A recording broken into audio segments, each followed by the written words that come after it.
Hello everyone, and thank you for tuning in to another Dead Mall feature. This week's feature takes us to the Stratford Square Mall in the western Chicago suburb of Bloomingdale, Illinois. Developed by Chicago-based Urban Investment and Development, the mall opened on March 9, 1981.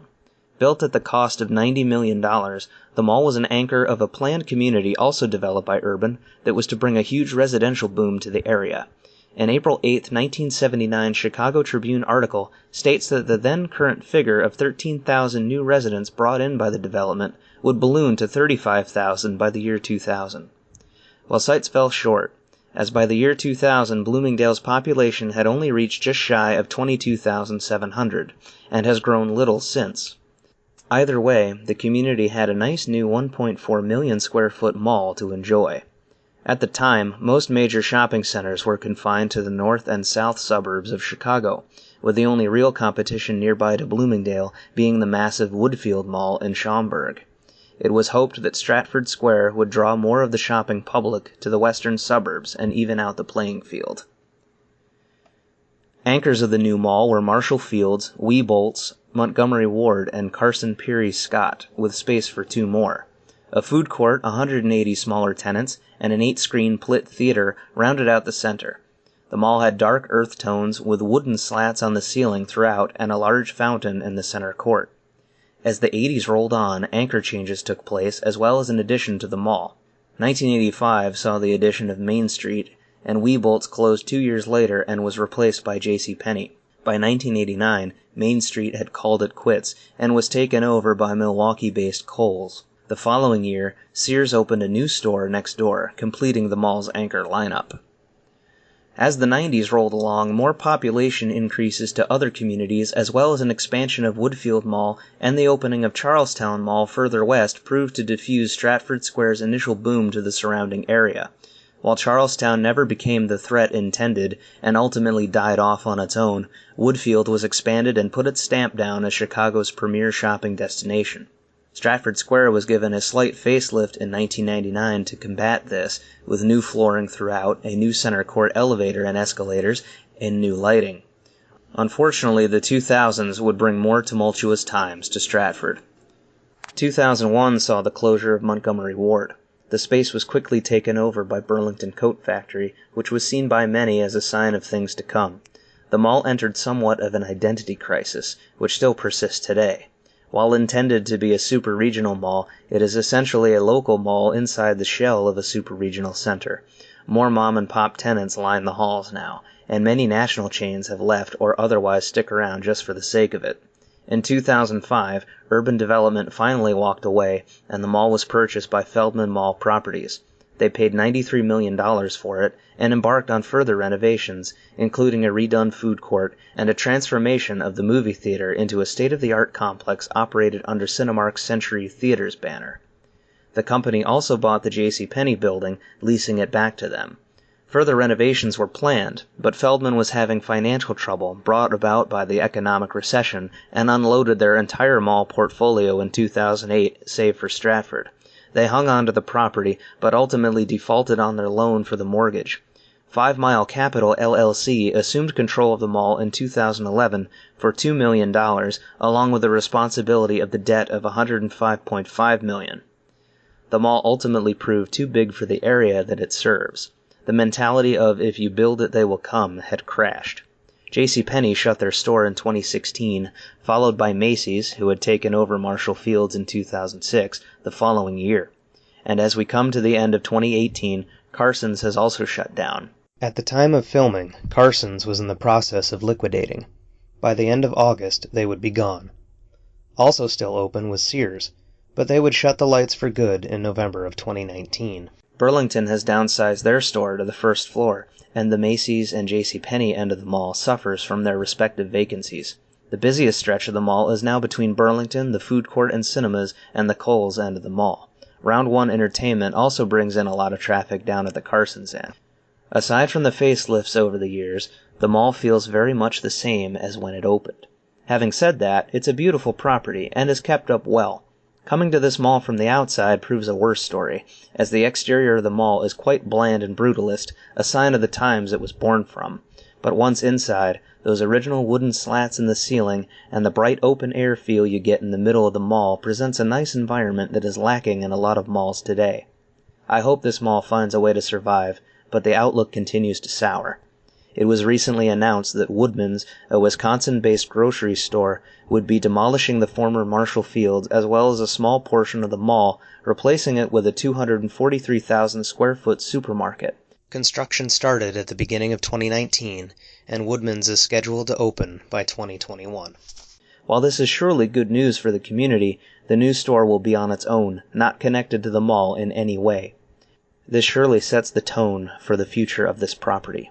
I hate to see it go, but the future is unfortunately set for failing properties such as this.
We hope you've all enjoyed our look at Stratford Square Mall.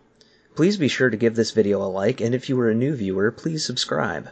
Stay tuned for more in the future, both here on the YouTube channel and over at our Facebook page. If you would like to talk to myself and others in the Dead Mall community, you can do so on the Dead Mall's Discord server. It is free to join, and you may access it from a computer or mobile device via the app. A link to join is provided in the description below. As always, thank you for watching, and we hope to see you again soon. Take care.